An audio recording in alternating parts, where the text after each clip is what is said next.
Presented by Magic Ukulele Magazine, this is Ukulele Stories. Christopher Davis-Shannon, welcome to Ukulele Stories. Hey, thanks for having me. Oh, it's a pleasure. I've been meaning to get you on for a while, and you've just been telling me off air that you are going to a very important ukulele event happening this very weekend in Italy. So what's going on there? Yeah, the University of Alessandria, the Conservatory de Vivaldi, Giovanni Albini there, who's a phenomenal ukulele player in his own right, has a great album out of contemporary ukulele pieces. He's a professor there, is hosting the ukulele conference, and it is an academic conference for research into ukulele and pedagogy and musicology. And everything to do with four strings, trying to, bring it more into the legitimized world of academia as it's slowly seeping its way in, right? You have folks like Matthew Quilliam that just got his first degree in ukulele. You have Sam Muir that just got I believe the first doctorate. It was Yes. Sam's, and Elizabeth is on her way to that. Exactly. Elizabeth Pfeiffer in Germany through the University of Surrey. I know Micah Kane, I believe, did a degree on ukes. It's slowly, I hate to say legitimizing itself, because that's not the case, right? Ukulele's always been a real instrument, but we're working hard to convince other people in the world to take it a little bit more seriously. And Giovanni's really on the forefront of that. I actually met him initially when I was living in Philadelphia. He came and gave talks at both Curtis School and Juilliard in New York on composition for ukulele, and essentially why it was so important for contemporary composers to address ukulele as an important instrument and how to compose for the challenges of composing for a reentrant tuned instrument, and the advantages there. And I think that's a really wonderful thing to just start getting into the minds of the younger people coming into that musical world, because a lot of them are also growing up with ukulele as a very prominent instrument. You see it a lot more, since the third wave in pop music and things like that. It's become such a popular first instrument, both in schools and outside of schools. So it's really great to start seeing it creep its way into that higher education which section, for better or for worse. Well, even as 10 years ago, that would almost have been unheard of, this kind of thing, the PhDs and it's changed so much. Absolutely. And to me, it's just, it's not any crazier than I play double bass. It's just as weird of an instrument. True. Yeah. Well, so what are you actually presenting at the event? So I'm actually co-presenting a paper that I've co-authored with my brother-in-law, Pablo, who is a lecturer here at King's College in London. He's in political science and history is what he does. So we're doing a paper on the effect of Hawaiian rhythms on the morale of British troops in World War II.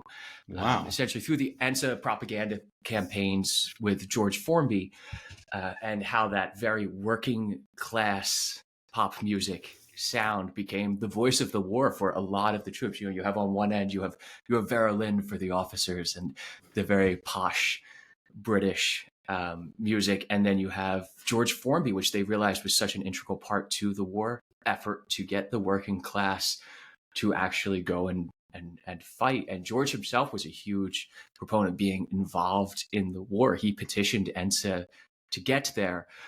So Pablo was talking about the history that they're of going through how George got ENSA to work with him in recording these propaganda films and tunes, which are very odd ones for the day, making fun of the things like Our Sergeant Major, making fun of the upper class and the officers, which is unheard of in there. And it normalized that in British society, which is this huge cultural divide.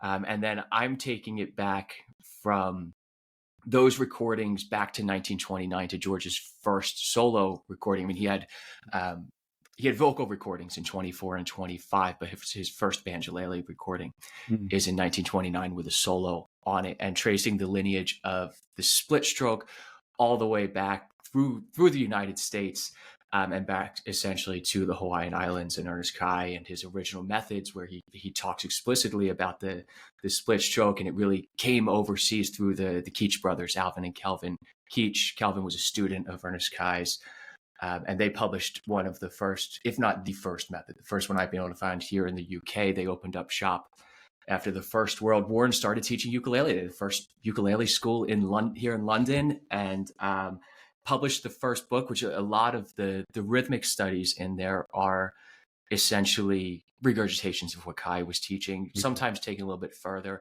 And the beautiful thing is with the Keach brothers, in 1926, Alvin actually recorded a phonograph disc here demonstrating everything that he's talking about in the book. And you get to hear a split stroke loudly and clearly, 3 years before George would be heard on recordings doing that. Incredible. And there's, so tracing that lineage of how everything in the uke world is so multicultural and so interconnected. That's the beauty of the instrument, coming from Portugal originally and then evolving in Hawaii, and the way that it came over here in between the wars and developed very differently than it did. You have Hawaiian players, and then you have that mainland style that really comes out in the 1920s. You have Royce Smeck and Ukulele Ike, Art Fowler, things like that. And then how it comes over to the UK and to Europe mostly through the American troops during World War I. There was a huge initiative to get people to buy ukuleles and send them to the troops because they couldn't bring the musical instruments with them. And maybe tens of thousands of instruments were sent overseas to the American troops, and ukuleles were one of the really big ones. And here they took off in the UK, especially as the banjolele, which is such an odd thing that became the normal ukulele here. Yeah, absolutely. The 20s was the banjolele, and much of that was thanks to the Keach brothers, the arguable inventors of the banjolele. They take it up with John Bollinger in the same time, but certainly are the ones that introduced it over here and were. There were companies manufacturing before they brought their production over here, but the Keach branded ones became the banjoleles. So they had a huge part in introducing the ukulele and how it evolved into the scene over here, where it's really just evolved in such a wonderful way outside of what was happening in mainland America and over in Hawaii and other parts of the world.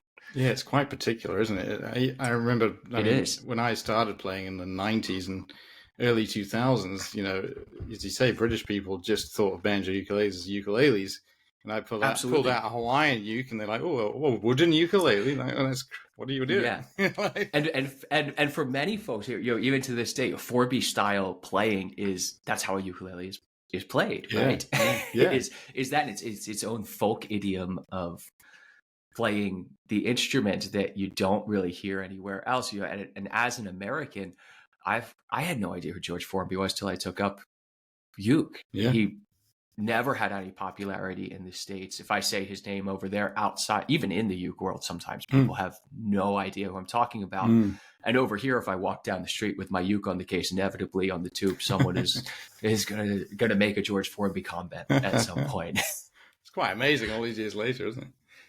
It is. Yeah, I mean, it is the older demographic that still remembers it. I've found, because I teach a fair amount of Formby workshops over here, but I usually do them in the vein of applying Formby's techniques to other styles of music. I do it a lot with Brazilian jazz, bossa nova, and samba, and how it works really well in them is this great corollary to cavaquinho playing in Brazil. And I find that many of the younger folks, the folks younger than me, have no idea who Formby is. And folks my age to about 60 or so hate Formby because they grew up with Formby forced upon them in some way, right?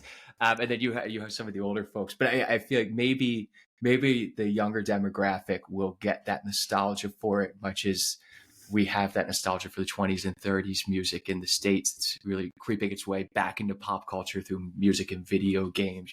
Like We'll Meet Again. Everyone knows We'll Meet Again, which is wild to me. I was teaching a class at the Westminster Music Library over here for the London Ukulele Project, which is a great nonprofit. I was teaching an intro to ukulele for only 18 to 24-year-olds. So it's this nice little group of university age kids. And I was surprised because when I took the job, I don't know what kids play these days. Let's be honest. I'm not good at pop music. It's not what I do. But I said, I'm going to teach them what I teach. And they knew almost every song I threw at them. Wow. From the 20s to the 40s. They and I'm like, how? And they're like, well, TikTok, of course. Like, oh, okay. TikTok. I can't wrap my head around it. But this is where I really age myself here. So I said, I just don't get TikTok. But I'm happy to see those, those songs, especially in the Great American Songbook, really continuing forward, because a good song's a good song. It doesn't have to get dated. No. Yeah, no, it's fascinating, isn't it? I interviewed you, I think it was last year for the Idler magazine in the UK, and we talked a little bit about Formby. But it's interesting that you're going to this academic retreat for ukulele, but then talking about Formby. And I remember in that interview, you said, it's incredible that some of these early players, the styles they came up with, it was just so original because there was no method. And so, Absolutely. their method was their own entirely. And that's the beauty of uke, isn't it? The non-standardization. And still to this day, you watch people play and there are just so many styles. And you do notice regional styles, much as you would in like early American blues, right? You have Piedmont and Delta styles, and you have the Harlem style of playing in jazz and all these things. You get these regional styles of uke as well, and it's fun to see how things have sort of developed around the world with the same instrument, and the various ways that people use it. But then on the other hand, nothing in music is new and original, right? We're always building upon other ideas. Even in the teens and 20s and 30s, those records for the American markets were making their way over here. They were making their way to mainland Europe, to Australia, in small numbers, of course, but they were there. There was that cross-pollination of styles. And you think about, you hear a recording once, you go, well, I'm going to integrate that into my playing. And then that thing that you heard once evolves so differently. I see that with the earlier jazz here in the UK, and you think of the dance hall scene versus the dance hall scene in the States, and the way that they apply swing is so different. It's still swing, but the feeling is different. It has a different bounce, a different lilt to it, because of the styles of music that were popular here versus the States at the time. And there's all these cultural impacts into what makes the music that we see today. And there's so many little things, and I think again the uke is the perfect thing to conceptualize that, because it is an instrument that just traveled the world in such a short period of time as well. From the teens, it just blew up like no other instrument really had at that point. Instruments had been introduced slowly into societies, and they would come through colonization and migration. And the uke just took the world by storm in a decade. And it's interesting to see how it evolved from there to what we see today, which is a million different ways of playing and a million different ways of right playing. That's the beauty of it. Yeah, fascinating. You grew up around music and sort of became a musician quite early on. Did you ever think you would be doing ukulele for a living? Absolutely not. This is the correct answer. Yeah, I really had no idea. I think for many of us, it just happened. I grew up. My mother's a music teacher, retired now, vocalist, pianist, organist. There was always a ukulele around the house. We did have a nice Mickey Mouse Club uke floating around. Collectible. Yeah. Well, not one of the old ones, mind you. This was an Oscar Schmidt from the 90s. Not a bad concert uke, surprisingly. She still has it. I still play it when I go visit my mother. It's a fun instrument. So we always had one laying around. I played guitar as a teenager. I studied double bass at university. That was my main thing. I gigged as a bassist for years and years. And the uke just sort of fell in my lap one day. My nieces wanted to learn, so I went out and bought one and started teaching them, and I started taking on the road with me. So as a double bassist, if I'm flying places, I'm not bringing a bass with me, so I'm stuck in a hotel room with no musical instruments. So soprano uke was perfect for that. And then I just sort of fell in love with it, and now it's the majority of what I do is play uke, and I think it's wonderful. Do you do much non-uke stuff still? I do a fair amount of recording on double bass still, but since I moved to London 2 years ago, I haven't gigged much for bass because I left all my bass gigs behind in Philadelphia. Before the move, I was still gigging frequently and touring as a bass player, but left all that behind, and I didn't want to break into a new jazz scene in London as a bassist. Right. I've built a decent career as a uke player, and I'm really enjoying it. I very much enjoy playing double bass. I'm always happy when I'm in a room and there's a double bass and other musicians there so I can play. Bass will always feel like home to me, no matter what. But I don't gig it nearly as much as I used to, and I barely play guitar at all anymore. Uke has really replaced guitar, and I'd say a lot of things. I call myself a competent guitarist. I played solo jazz gigs for a decade. I can get around a guitar. Got to be more than competent, surely. Yeah, I mean, I'm okay on guitar at the things that I wanted to do on the instrument, but it never had that feeling of fluency for me like I have on bass and that I found on uke. A lot of the things that I would hear as ideas on guitar worked for me when I swapped to uke. And it was like those light bulb moments of that's that sound I've been looking for, which makes sense. I love the chord melody style of the 20s, 30s, 40s, Alan Rue, Stick Madonna, things like that. A lot of that soloing's on the top four strings of the Anyway, instrument because and also comes from tenor banjo playing as well, another four-stringed instruments, that weird in between period, and so much of it works very well on uke. And I love Johnny Smith as a guitarist, is one of my absolute heroes, who's known for these huge pianoistic voicings on guitar that were really hard to reach. Well, guess what? If you play high G uke, those are our regular chords that we just naturally play and don't have to fight for. I think he really wished he was playing uke most of the time. Yeah, I'm sure he did. Were you born in Philadelphia, or did you live anywhere else in America before making the move to London? I was born and raised in New Jersey, about 20 minutes outside of Philadelphia, a little town called Pittman. Okay. A little square mile town, where my mother's from, my grandfather's from as well. And then as soon as I was out of home and gigging, I moved to Philadelphia. So I was there for 15 years of my life. Yeah. So Philly was home for the vast majority of my life. And then here I am now in London. And what brought you to London? My wife, my now wife. We weren't married at the time, but she was doing a work contract in the States when we met. She was a curator at the Philadelphia Museum of Art, but it was a limited contract. So she had to move back home eventually.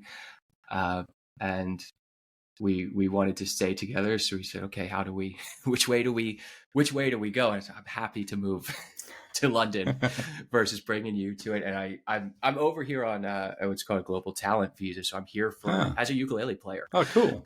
Which is really, really wonderful that I was able to get a visa to do that, because it essentially allowed me to just continue what I'm doing, gigging and teaching on uke, and not come over with a job offer and just run my own company like I've done for my entire adult life.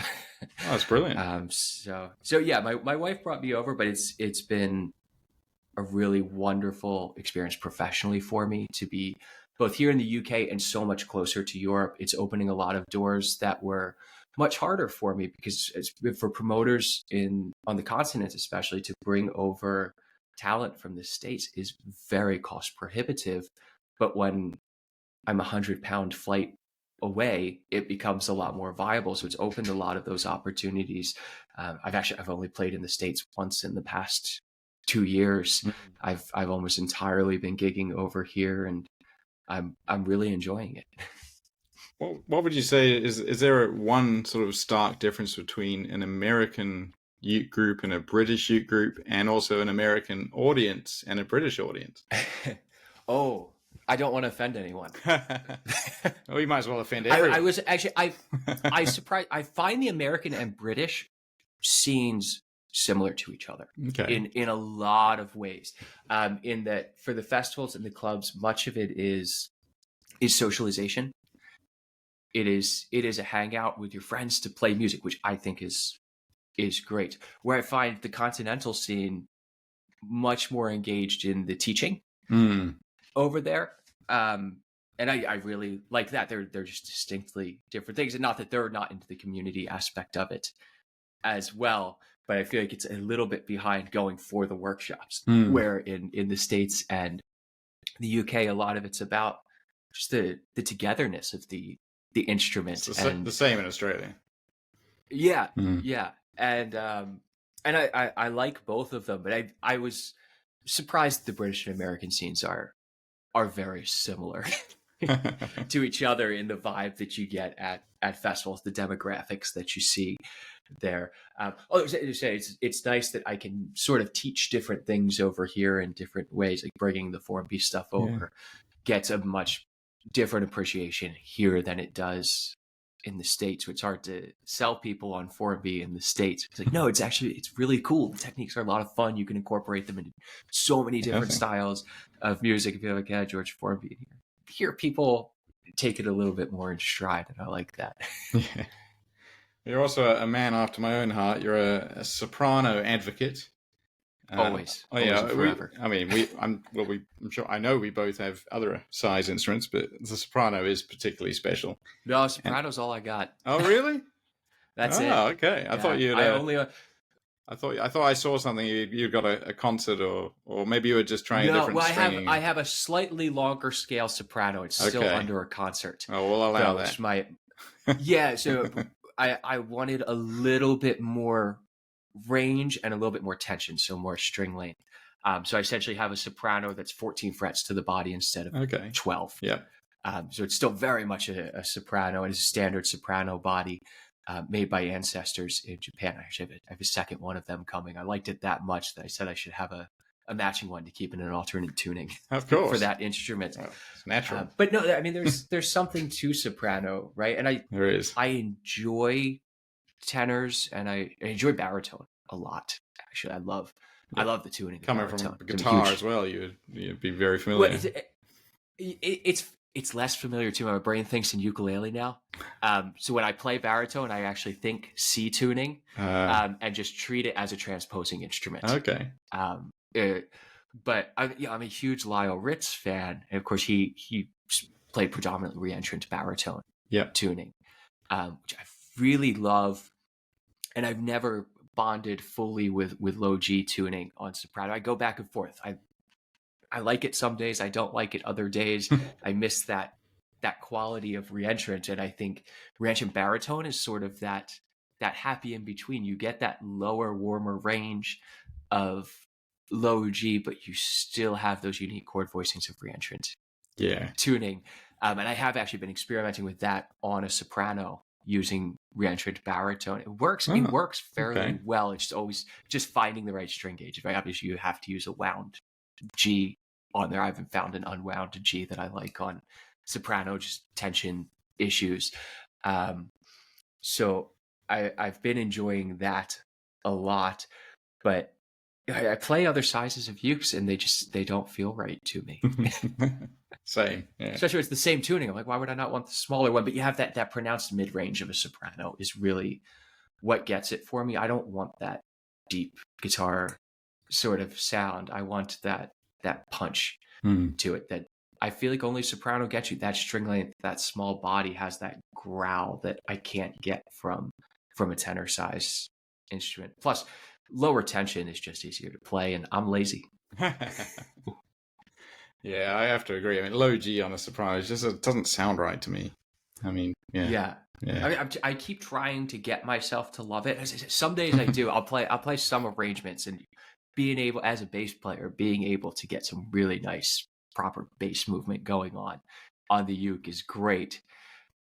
And then I go to reach one of the melody notes that I always play on high G, and it's not there for me.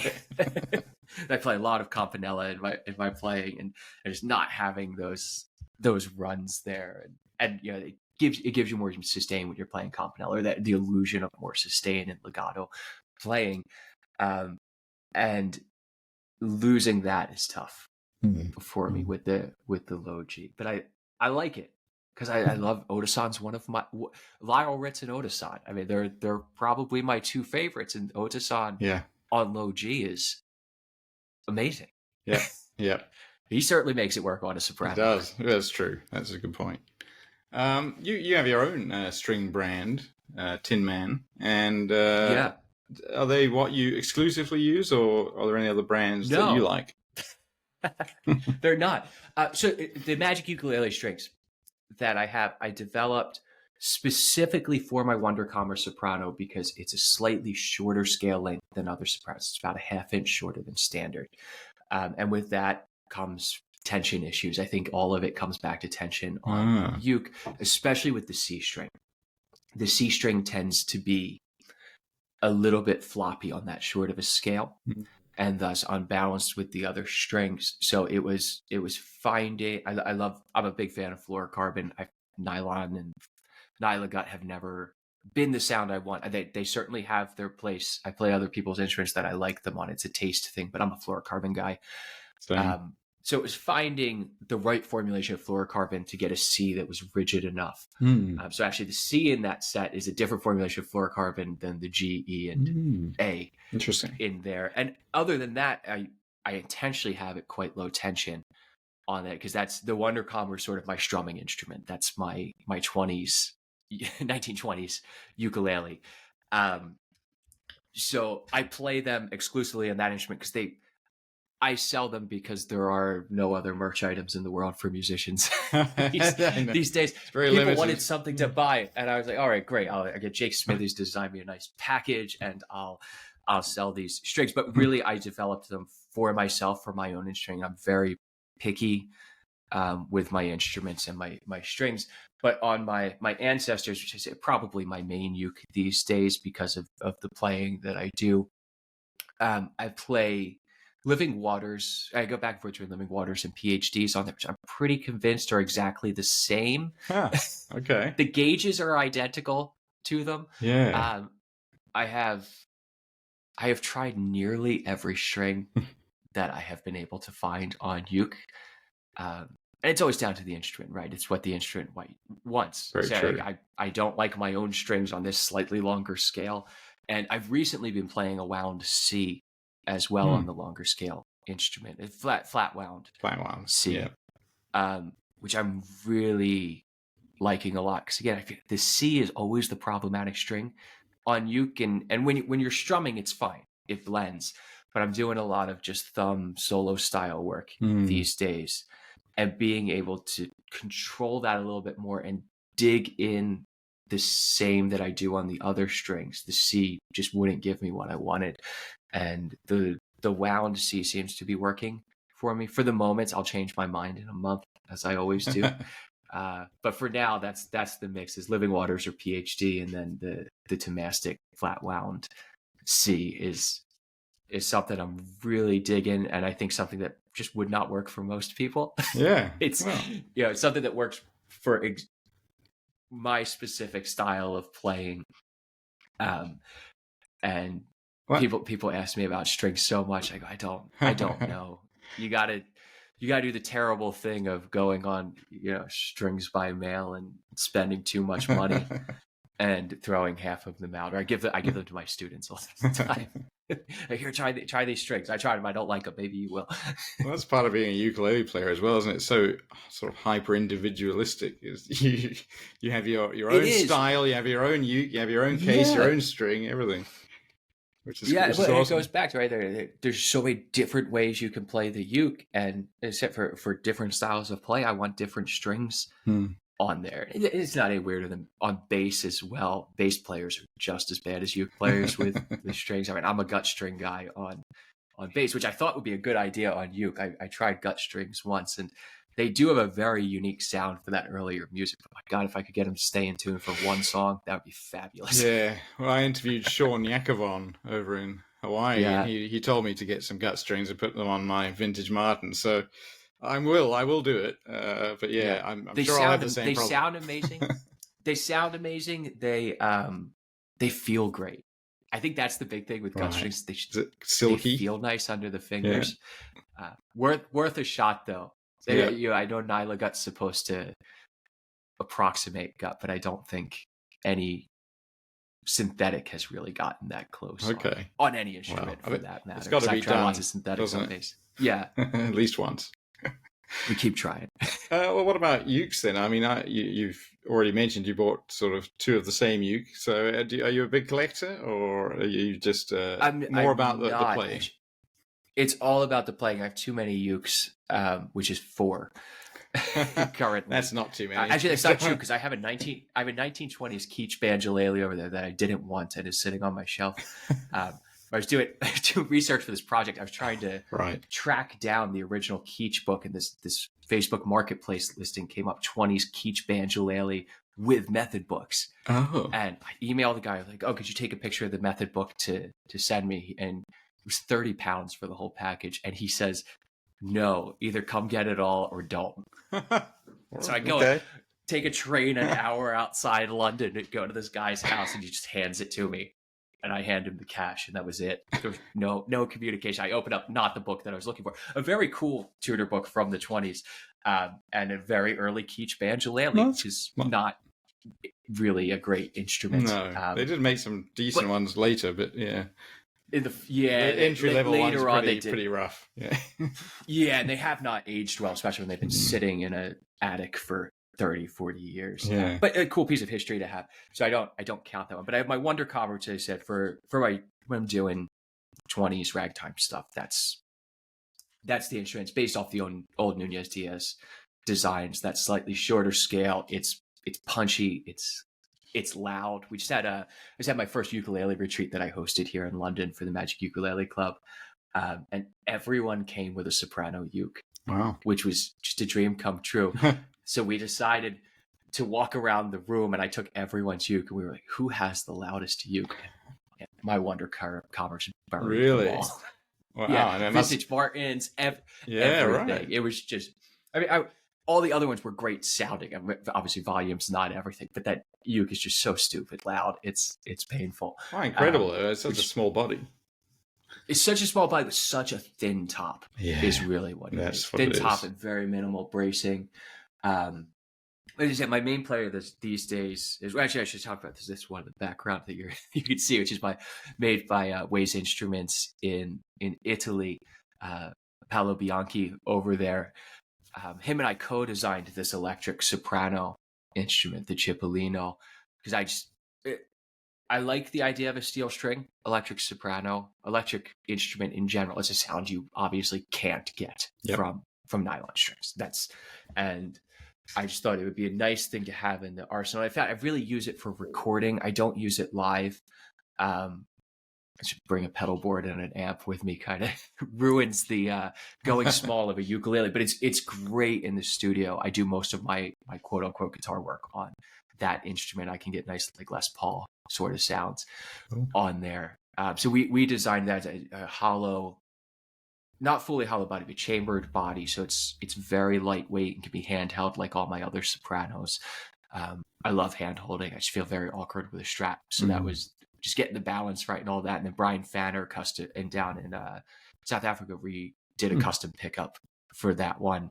Oh, wow. And Paolo's not making that as a custom instrument for other folks too. I know he had I think 5 of them just go out the door with his last run. They're really interesting instruments, and it's different than every other soprano on every other electric soprano on the market, of which there are not many. Most of the electrics you see are tenors, low G, and this is high G, and made specifically for that. So it's an interesting one. And then I'll just pull it out because you should see this canvas. Go for it, yeah, please. So this is my main player these days. This is the one I was talking about. It's 14 frets. It's amazing. So still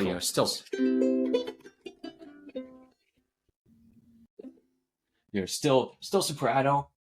Just a slight, pretty much the scale compensation is just to add the 2 frets to get 14 frets to the body. Yep. But really great, just kind of solo instrument. And that's made by one man show in Japan, Hajime of Ancestors Instruments. He's been doing it for I think 20 years or so. He's been building predominantly soprano ukes. And when I ran across his stuff and heard the clips of them, I was like, oh no, that's the sound that's been up here. Is that I contacted him. He was so great to work with. And since I've been playing that one, it was one of those things like, oh no, this is my main gigging instrument. I should have a backup for it. So I have it's actually in finishing right now and should be headed overseas shortly. So I'm matching soprano, and I plan to keep one in re-entrant baritone and one in standard tuning, which is my capo for my voice is re-entrant baritone tuning. If it doesn't work in standard, I can sing it in baritone. Oh, that's awesome. Have you performed in Japan? I haven't. It's on the list of things I really want to do soon. Is get to your side of the world entirely. I've never been to Hawaii either. Do both. Oh wow! So I'd like to do all of it at once. Yeah, for sure. Yeah, I'd like to plan a trip to Hawaii, Japan, and hopefully Australia. Sure. All at once. To have you. Take a month or two and get out and play some gigs. And the Japanese scene has a lot of players that I really love. And really digs the music that I play. Absolutely, yeah. Very much. Sweet Holly Wine's one of my favorites. Exactly. Yeah. I mean, does it get any better than that? They came up here actually a couple of times to the Cairns Ukulele Festival. Nice. Yeah, incredible. Just lovely guys as well. Getting back to the instruments just for a sec. Do you have any tips on like uke care? Like, is there anything you particularly do with? No, I just play them. No, okay. Not really. No, nor do I really. I mean, watch your humidity, but I mean, I'm in London now. There's always enough humidity. If anything, there's too much humidity. In Philly, I'd keep a humidifier in my case. I will say I always keep my ukes in their cases, except the electric is reinforced, and that can hang on the wall and be fine. But my other ukes reside in their cases at all times. Yeah, as much as I'd love to have one sitting out, I also have a cat who likes to smack things. Yes, yeah, Charlie. So I can't do that. Charlie is he around? Very destructive. He's not. No, he sleeps in the other room during the day. Unfortunately, he'll come in here if I practice. He'll come sleep next to me. Oh, that's I'm playing. Nice. But if I'm just sitting here, he has his own room in the flat. Of course he does. All right. Well, let's get into the Magic Ukulele Club. Now, this is if anyone out there is interested in classic ukulele playing, you're talking Cliff Edwards, George Formby, Roy Smeck, that kind of thing. I encourage everyone to join the Magic Ukulele Club. I'm a lifetime member myself, and it's absolutely fantastic. Thank you. It's quite a workload as well. So yeah, take us through, how you came up with the concept and what it looks like now. Yeah, I mean, I started out just kind of sprinkling videos on YouTube, and then the pandemic hit. I said, I should probably do something a little bit more structured about this, dude. And then we all went on Patreon at some point, and Patreon was, the concept's nice. But I don't really fancy myself a YouTuber. I am an educator, and I like to be structured, and that's really hard on Patreon to be able to really make that happen. It's great for supporting a creator that's making lessons on YouTube for one-off things. But I realized that I wanted to more start a school and have a structured approach to playing and learning.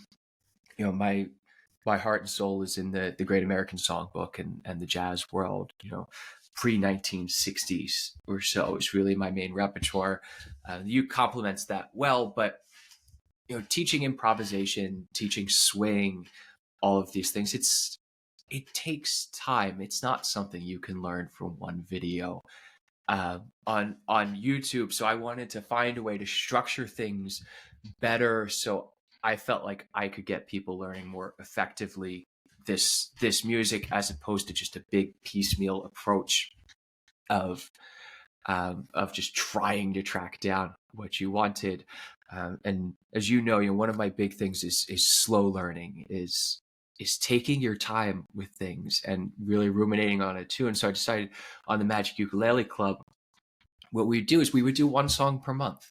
That's it. One jazz standard per month, which seems silly because, of course, you can make a play along. You can be playing a song in 5 minutes, right? And instead, we'll spend approximately 3.5 hours on one song in total video instruction. You have 15 pages of a PDF to go along with one song, which seems silly, but in the uke world, and it's not just the uke world anymore. I think this is the music world in general because it has become so easy to Google tabs for any song or the lead sheet for any song. We really fail at learning tunes. We play them, and the more proficient you get on the instrument, the easier it is to just sit down and play a song off a sheet and never actually internalize it and never learn it. Yeah. So on the Magic Ukulele Club, we start by going out on the first week. We do the basic ukulele chords. You should learn the basic harmony to the tune. We usually do the harmony from either an early recording or the original sheet music, depending on how it evolved over the years. Most of these jazz standards, you have sets of changes that evolved over the years to become the standard change. It's not necessarily what the composer intended, but boiling it down to the simplest harmony so that when we get later to adding chord substitutions and things like that, we have a better perspective on the foundation of the tune.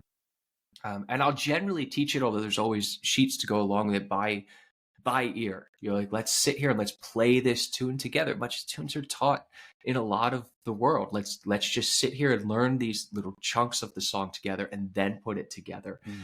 We always have a backing track to practice along with, which I think really helps to be able to play along with a band as opposed to just strumming by yourself. And I do pride myself on the backing tracks. They are all real instruments. It's not band in a box. It's not MIDI programmed instruments. AI. You get real upright bass. No AI allowed. Don't get me started. So and then the first week we'll also do an hour long live stream to practice the song together and to better understand the harmony of it. We go through a full harmonic analysis of the song. Why does it sound the way that it sounds? How do we get there? What are these bits that we hear in other tunes so we can recognize that sound when we hear it later down the road? That's going to make other tunes easier to learn. And then week 2 is the one I think is the most important thing in the Magic Ukulele Club, which is learning the melody of the song. What is a song but the melody? That's the bit you whistle. Yeah. Yeah, exactly. Right. I always say you don't walk around humming chords. And if I played the chord changes to 5 foot 2 eyes of blue, and you said that's 5 foot 2 eyes of blue, I'd say no. That's please don't talk about me when I'm gone, right? Because without melodic context, harmony is just a group of chords. Of course, the harmony is very important, but chords are malleable. The melody is the melody. The melody is the song. And again, it's something we often grace over on uke is playing single note melodies. It's a scary thing on the instruments because we don't have a lot of sustain. It's very hard to make a single note melody sound beautiful. But if you can do that, if you can get single note melody sounding good, your chords are going to sound better because you're going to be fretting everything better on the instrument. And a lot of times, for the melody lesson, I'll sprinkle in chords. We'll do rudimentary chord melody arrangements of songs in that second week. Many songs, the melody is built off predominantly chord tones in the open position. We can add chords and melodies together with the basic chords that we learned first week, the chords that every uke player knows. And this is one of the things that I stress is that for a lot of the more advanced and intermediate players, where we have players of all levels in the club. I think this is the most important thing. Ruminate with the melody. When I learn a song, I'll sit there, play the melody for an hour straight when I'm learning a new tune, because that's how I'm going to remember the song. I'll play it in every position on the instrument. I'll do it in a few different keys, so I get used to how it really sounds and how it feels and where it sits. And that's how you're really going to learn a song, doing easy things like that, and you will remember it. And then week 3, we'll do usually chord substitutions on it. We'll go, maybe we'll base it off a classic record. Nat King Cole did something cool on that tune. There's some rhythmic hits on there and some nice little walk downs, get all of that going. And then finally, go over soloing concepts, which learning to improvise is a scary thing and something I wish I could just sit everyone in a room and we could do it together. It was great. The retreat I just did to have 13 people in the room sitting in a circle and just go around and we play the chords quietly, you take a solo. And everyone got to do it. And again, like various skill levels, and everyone went around and took a solo. And we placed constraints. So like, okay, we're going to use 2 notes for this. right now. And we're gonna build upon that. But if we can't build a phrase with 2 notes, how are we gonna build a phrase with 12 notes, right? We're just gonna play a bunch of slop. Mm. And to be able to sit there and do it together, to get back to like practicing with backing tracks, or I love practicing along with the old recordings. Fats Waller's one of my favorite ones, Django, to pull up and play along with the band. But learning improvisation, a lot of people think of it as, oh, I made something up on the spot. And well, no, like you practiced for long enough that you had the vocabulary to say what you wanted to say in that moment. And if you're playing jazz, you're playing swing, you're playing bebop, there's an intrinsic vocabulary to that music. It is not just here are all 12 notes. A lot of that is rhythmic phrasing. Going through exercises again and again, getting yourself used to that vocabulary. And what was said, we also do a lot of transcriptions. Like this month, we're doing All of Me on the Magic Ukulele Club. And I transcribed a live recording of Louis Armstrong's scat solo from the 1950s on the tune. Because it's always trying to find something that sits well on uke that isn't massive acrobatics. I love doing Chet Baker on uke. He's one of my personal favorites because if you play low G, Chet Baker's range is essentially low G ukulele. Wow, is where he plays. It's a basic trumpet tessitura is low G uke. That's the nice range of the instrument. So if you want to start transcribing jazz solo, trumpet players are the ones to do. Sax players are going way too high, way too low. Pianists are playing too much. Guitarists have too much range. But if you want to be able to actually transcribe in your octave, trumpet is the best. And Chet's easy because Chet's so melodic. You listen to the way he sings and the way he plays, and it's very similar to each other. So, we do a fair amount of transcription work over there, just learning to phrase from the greats. Just writing down rhythms is one thing, but sitting there with a recording and going, yeah, he kind of rushed that note a little bit. Like I can't write that on a sheet of music, right? You gotta listen to that. And then we do other, we'll do full chord melody solos of tunes. I always do a bass chart for U bass players. And I'm working on a beginner U bass, like jazz U bass course right now for walking bass that hopefully will be out in the next couple of months. Because I released the swing fundamentals course last year, which is you could get separately, but it's really part of the Magic Ukulele Club. It was meant as a primer for Magic Ukulele Club members. But if someone came to me and said, I want to play swing music, where do I start?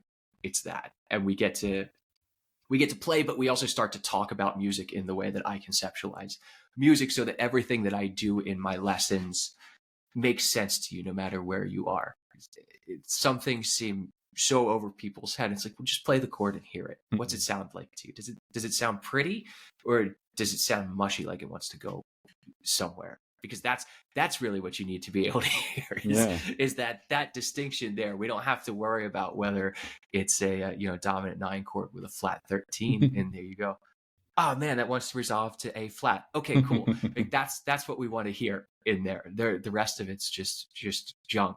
And I think I just over the years I had so many questions on where to start, and I had shied away from doing any beginner work because most of the things I do are more geared towards intermediate and advanced players. Although I do try to make it accessible for people who can only play 3 chords to build up from. But we needed sort of the stepping stone to get there. So the swing fundamentals is a good way, and it also gets you improvising right off the bat as well, which I think is and using chord substitutions, all those things that seem really hard, you can realize that they're very easy to apply, and it's just big scary words. It's all simply playing music. That's all.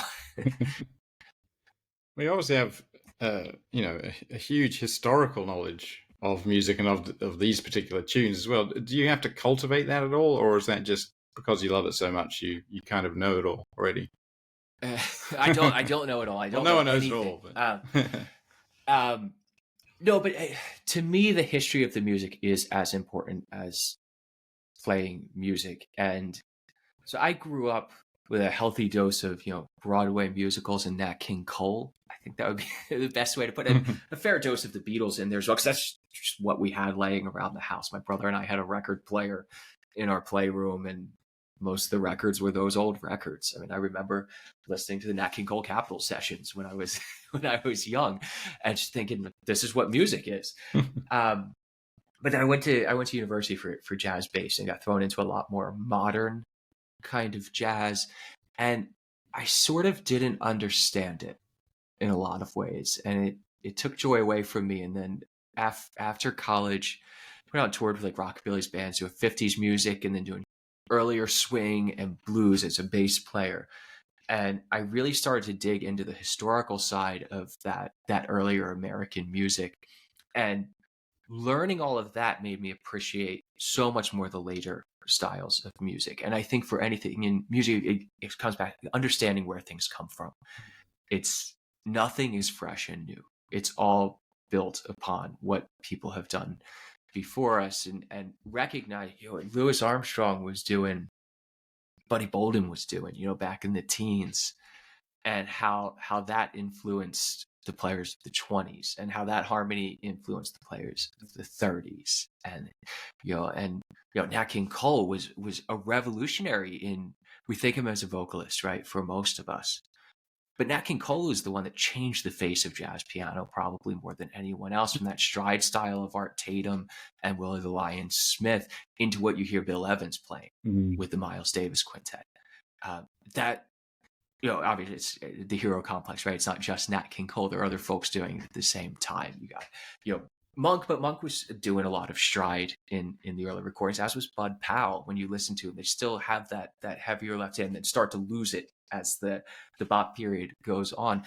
People like Nat were so highly influential in understanding those later periods of jazz. So to me, learning how to play those earlier styles and also learning the cultural history and significance behind it. And you have to remember that American music is built upon years of oppression and cultural mixing, and would not have happened without those specific circumstances at that time period. Like the culture, the politics, all of that is so important to the formation of jazz, and understanding that is important to understanding the music itself. So I think without historical context, it's hard to accurately play a lot of music. It's not, you can't do it. Plenty of folks do, right? But for me, I have a better connection to the music, and that bleeds into just understanding the compositions as well. So many of the composers have their own stories, and the songs, you can understand the pain in the lyrics from understanding the story of the person who wrote it.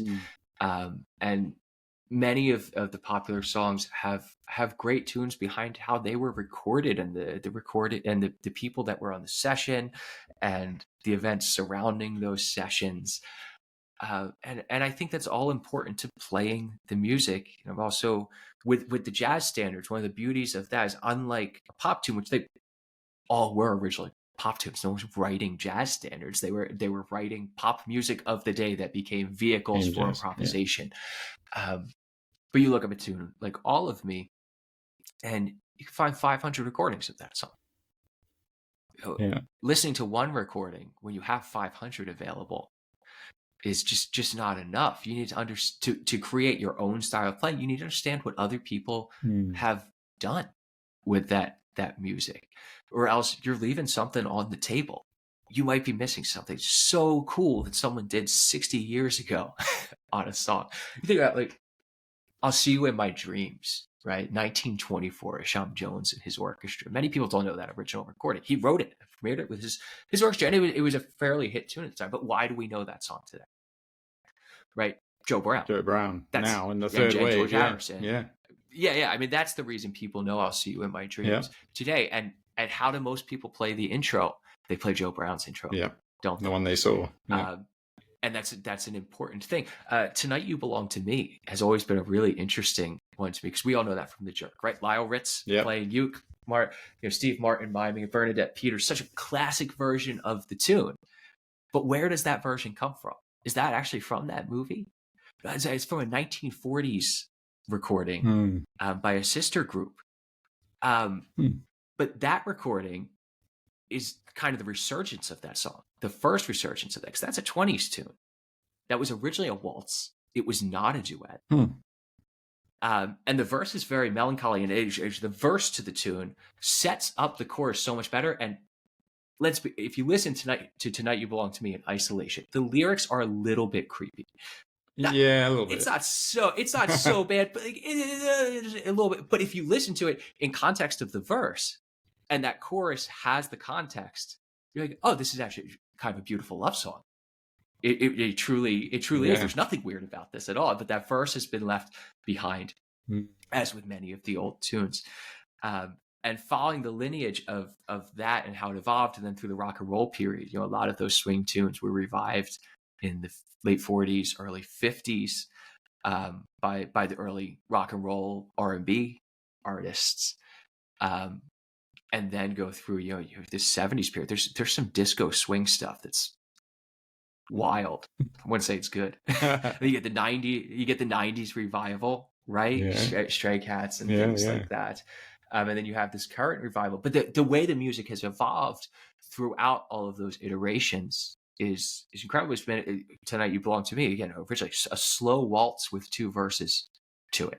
You can listen to the original Gene Austin recording of that tune, and how it just evolved throughout the years to become this version that we as ukulele players play today, which is the Steve Martin and Bernadette Peters version, which is not really even their version at all. It's based off of another classic recording of the song, and to hear that original one that actually is like a boogie woogie rhythm underneath of it the whole time. Wow. Really cool. And the first recording in 4/4 of that song, 20 years after the song came out, was the first time it was recorded in a 4/4 versus as a waltz. And it's the only reason we remember the song today, because it wasn't a major hit as a waltz.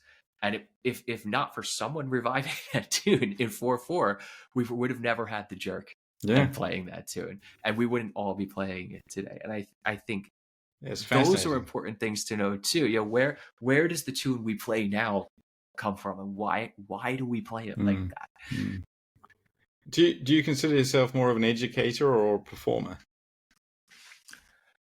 It's hard these days, but I also think that I think the line is blurred now. I do consider myself more of a performer, but I educate more now. Post pandemic, before the pandemic, I was gigging full time, and that was all I did. I didn't come back to teaching till during the pandemic. But teaching itself is, I think, a type of performance in a way. Absolutely. Especially when you're doing larger workshops like that. That's an acting gig, isn't it? It is. In some ways. But I think that on the other hand, the teaching makes me a much better performer, because I'm forced to solve problems from other people's perspectives. And I run across things on the instrument that I wouldn't find myself. And that influences my own playing a whole lot, is the education side of things. And a lot of the Magic Ukulele Club work, I'm going to be completely honest, is a selfish endeavor for me to get to practice. You'll know every tune that I do on there is a tune that I like, except for All of Me. We're doing All of Me this month. I don't like All of Me that much. I think it's a really boring tune, but it's a great vehicle for education. And I wanted a reason to talk about the Circle of Fifths in depth, and All of Me is the perfect way to do that without it being super boring. But I get to dive into these classic recordings that I love and learn them on a more intimate level so that I can perform them better. We did a Charlotte Pilgrim here in a couple of weeks ago, and we did It's Been a Long, Long Time. And we, Kiss Me Once, then Kiss Me Twice, then Kiss Me Once Again. And a lot of us know the Harry James Orchestra version of that, which is the one that's, but to me, the recording of that is the Les Paul, Bing Crosby version of the song. And it gave me the opportunity, because I had taught this on the Magic Ukulele Club, so when she was here, she could sing the song and I could play Les Paul's guitar solo on uke. Nice. Which just made me so, and his entire introduction, which fits beautifully on uke. And I love just having the excuse to be able to do all of that. And education affords me the time to do that, to really dive into these songs and learn them better for myself. So it's all just for myself, for the performance, is why I do the education. Well, I mean, I'm not by any means a full-time gigger, and never have been, but I can imagine it would get a little bit tiresome in some ways, because you just have to do the same thing over and over again. That never bugged me. Oh, I toured with a rockabilly band for years on bass, and as a bass player, we're rocking the same 3 chords in different keys all night. But it's fun. It's fun, and it's never going to be exactly the same. When I'm performing on uke, it's always great because I don't play arrangements really. I play tunes that I improvise and I have fun with it. It's never going to come out the same. So the performing never gets boring to me. If I could just magically be transported somewhere and perform a concert every night, I'd be so happy. The traveling is what wears you out. Yeah, right. more than anything. Yeah. And it's something I actually like about being over here is that the traveling is substantially less than I was doing in the States, because you fly out to California, and I gig in Texas and Florida. That's as long of a plane ride from Philadelphia as flying to England. Yeah. And now I can hop a 1 hour flight and go play in Germany. Amazing. And it's really a quality of life thing in a lot of ways. And maybe I'm getting old. I don't know. Yeah, we all are. Quality of life really, really matters, I think. And I want to, more time traveling is less time with hands on my instrument and enjoying the things I love about music. And I love traveling. I adore performing, but the travel does wear on you a lot. That was always the thing that got me in the pandemic, was that forced stoppage. I had an entire year of dates just essentially canceled overnight, as all of us did. And you go, oh, I have to sit at home. What do I do when I sit at home? What is life, right? And it's like, oh, it's practice time. When you're gigging all the time, gigging is practice, but you don't get as much practice in when you're gigging full time, because the gig is the practice. And and that's really playing, in a way. Like, practice is a different thing, right? It's sitting there and really making that concerted effort to structure something and make yourself better on the instrument, and having these set goals, which is harder to do when you're gigging all the time. So I think I was fresher when I was gigging more because I was playing and I was performing more, but I was practicing less. And it's been nice to go back and address things in my playing that I've always wanted to address, just sort of didn't have a lot of time for, and issues that didn't sort themselves out. Well, speaking of practicing, then, what's just one tip that you would give to all ukulele players of all levels who just want to make their day a bit better? I don't know if I can make your day a bit better, but I can make your practice more productive. Okay. Well, that might make your day better. Yeah. Well, no, it will make your day worse. It will make your day worse, but it'll make your month better. All right. We'll take it. So a lot of us pick up the instrument and we play, and we forget that there's a difference between practice and play, and they are both equally important. You should be playing a lot of music. That is the goal. That's why we do this, is to play music. Practice is not sitting there and strumming through tunes, right? Practice is concerted effort on solving one problem. So set yourself a goal for 1 month. Practice the same thing every day. It can be a C major scale, and you can focus on tone production. You can focus on, okay, am I getting my fingers close to the fret as I need to be? Am I not pressing down too hard? So that you actually learn this one thing. And you could do it with, I wouldn't do a whole song in a month. Learn 8 measures of a song. Like, learn it to the point that it's so good that you want to show it off to everyone. And the great part about this is practice like that doesn't take 2 hours a day. It takes 20 minutes a day, because our brain checks out after a while. If you tell people you're practicing 3 hours a day, you're a liar. And there's just very few opportunities to be able to do that in your life. When you're in university studying music, that's when you have the opportunity to do something like that with no distractions, because your whole life is practice and learning to practice. But set yourself a goal to learn one thing. And guess what? It's going to get boring at some point. And you're going to feel like, that's it, I've conquered it. And you haven't. It's going to keep getting better. But in uke, we have this struggle of the learning curve of the instrument. Is this steep slope at the beginning where you play your first chord and you go, I could play 500 songs in a week. And then it plateaus and you feel like you've gone nowhere because you haven't addressed any of the technique issues. You haven't really dug into truly learning the musical side of things. And that's when it's going to take time to do that. But really, my advice is take it slow, take one thing. You can do multiple things a month, but consecutive time across days is the key to effective practice. It's not sitting there for 1 hour with a metronome beating up one lick. It's sitting there for 5 minutes a day for a month with a metronome beating up one lick. And at the end of that 5, set yourself a timer. I set myself practice timers because I will practice for 2 hours straight. Yeah. I will practice for 3 hours straight. Or just got to go into playing. That's what I do. Yeah, and it's you get bored and you just start performing for yourself. Well, actually, I'm terrible in that I will actually practice that long, which is not good. It's not good either. I get stuck in this hole of like, I need to solve this problem today. Right. It's not going to get solved today. It's physically impossible for me to develop the fine motor skills that I need to solve that problem in one day. Your brain needs rest. Sleep is your best friend. When you're practicing, it's training any muscle takes consecutive time across multiple days. And it's hard for us to sit with that in the fast-paced world of social media and AI, where you can say, write me a song, and there it is, played perfectly, right? Or going on social media and seeing someone play and saying, why can't I do that? So, well, because you're seeing a 30-second clip that someone spent 2 hours recording and 60 hours working on.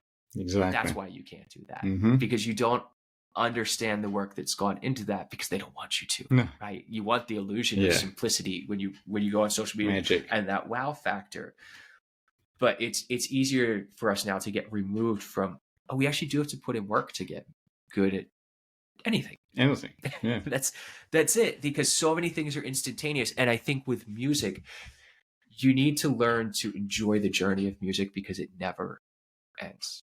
You're never going to be good enough, because you're gonna set yourself a goal, and you're gonna reach that goal, and you're gonna go, oh no, it's actually there's another one, and you're gonna reach that next one, and you're gonna go, nope, it's up there. And if you're ever content, throw your instrument in a fire. If you ever feel like, I've made it, I have mastered the instrument, there is nowhere for me to go, where's the joy in playing, right? I think it is impossible. There's that great New York Times interview with Pablo Casals when he's in his 80s, the cellist who first recorded those important recordings of the Bach cello suites. And they ask you, you say that you still practice multiple hours a day, and you're considered the best cellist in the world. Why? And he goes, well, I feel like I'm finally making progress. So and true. I think that's the mentality that we need. And we need to be okay with that. And you're going to have bad days in the practice room too. I have days where I get so frustrated and nothing works, and I feel like I can't play. It's okay to put the instrument down and walk away. Yeah, everyone gets those sausage finger days. It doesn't work sometimes, and that's, be okay with failure. I stress that when I'm doing improvisation workshops. The way to get good at improvisation is be terrible at improvisation. You have to play terrible things and go, I don't play that again. You have to find out what doesn't work first. Yeah, that G flat over the C major chord, we could make that work. We could absolutely make any note work. But maybe if we were hanging out on that for 30 seconds, not the best choice of tone. So I'm going to think, next time I'm playing over top of C major chord, maybe I'll play a G or an A instead. The notes a half step away from that, one of those will sound nice. They'll both sound really nice over top of that. But you got to make those mistakes in the practice room as well to get better, and don't be afraid of the mistakes. Make the practice room is the place to make slop, and so is the stage, for that matter. Take your chances on stage. What's the fun in playing a polished arrangement that's perfect every time? Be okay with taking a chance. Yeah, maybe I'm going to try to grab this time, and maybe you're not going to make it, and it's okay. Yeah, they'll forgive you. It'll be fine. Yeah. Oh, absolutely. Especially ukulele in the audiences, very forgiving. All right, here's a fun one. Your fantasy trio. So it's you, and we've got 2 other musicians. Now, they don't have to be uke players. They don't have to be alive. But they don't have to. Be alive. So. Oh man. Yep. You got 1 gig, and you got 2 other guys to hire. This is Jesus. That's really hard. I'll tell you, it's definitely not going to be another uke player. No, you got to be the uke hero yourself. Yeah, I think three soprano ukes together is a cacophonous noise. It can be beautiful in Like Very specific. The three context. sopranos, like the three tenors. Oh lordy. Well, we need a bass player. Yeah. I mean, that's all. We need a bass player. And I'm going to go kind of weird on this one. I'm going to take Slam Stewart on bass. Okay. I think. All right. Slam Stewart would be fun because he can take some Arco solos. He's a good bop player, good tone. Part of me wants to take Ray Brown on bass, but I'm actually going to take Slam Stewart on bass. It's a cooler name as well. Yeah, yeah. And the question is, who do I want on rhythm? Rhythm. Where's the second chordal instrument? Actually, you know, that would change the whole thing. See, this is a really tough question, Cam. I don't want to keep you up for up at night for a week. One influences the other, doesn't it? Oh man, oh yeah. So I'm gonna take Slam Stewart and Thelonious Monk together. All right. Well, and man, it's gonna be the weirdest gig ever.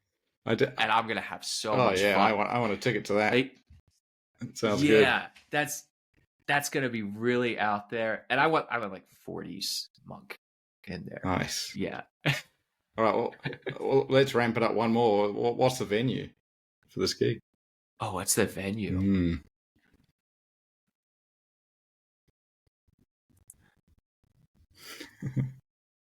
So many places, though. You know what? Let's put it in Mesros in the Village. Okay. All right. So a cool little club. Yeah. All right. Cool. And they have a grand piano there, but like bands just shoved in the corner. But it's a listening room, holds 30 people. Wow. Maybe. Okay. One of my favorite places to watch jazz, because you just go there at any given night and it's always going to be amazing. And go like there's no stage. You're just in there with the band. Yeah, right. It's one of my favorite. I love small venues. They're my favorite thing in the world. I don't want to be on a stage. If I could not be amplified, I would be the happiest man in the world. Like an acoustic trio, which is really tough when you're playing soprano uke. Let's be honest. An acoustic trio in a small listening room, less than 50 people. That's always my dream. Well, that sounds amazing to me. Final question then.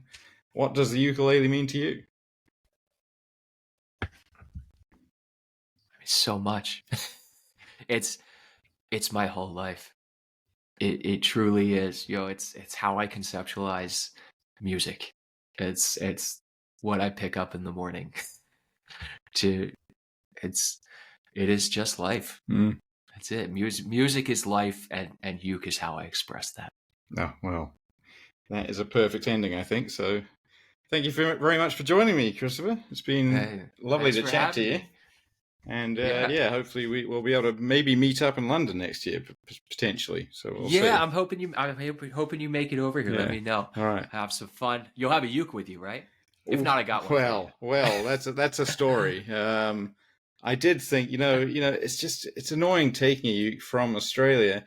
So I might as well stop in at Will Grove White's workshop and get it one ukulele. I mean, I just might as well. Right? That's it. And so Will's just right down the street. Will's right down the street from me. Oh, there you go. So, all right. Well, what we'll do. Sounds like a plan. I'll cook a nice lunch. We'll have you over. We'll go down to Will's studio. We'll get you a new uke. Perfect. There you go. All right. Brilliant. Thanks so much. Take it easy.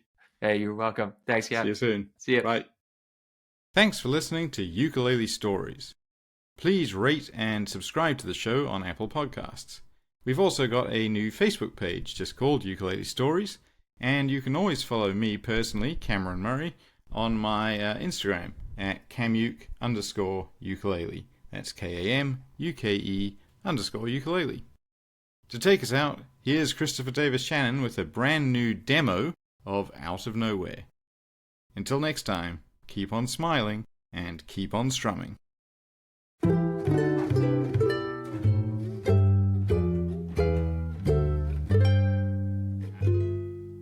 You came to me from out of nowhere.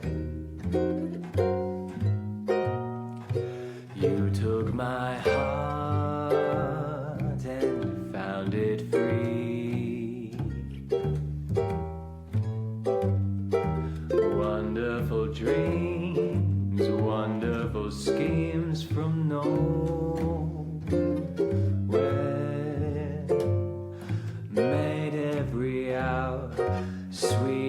a flower to me. If you should go back to your nowhere, leaving me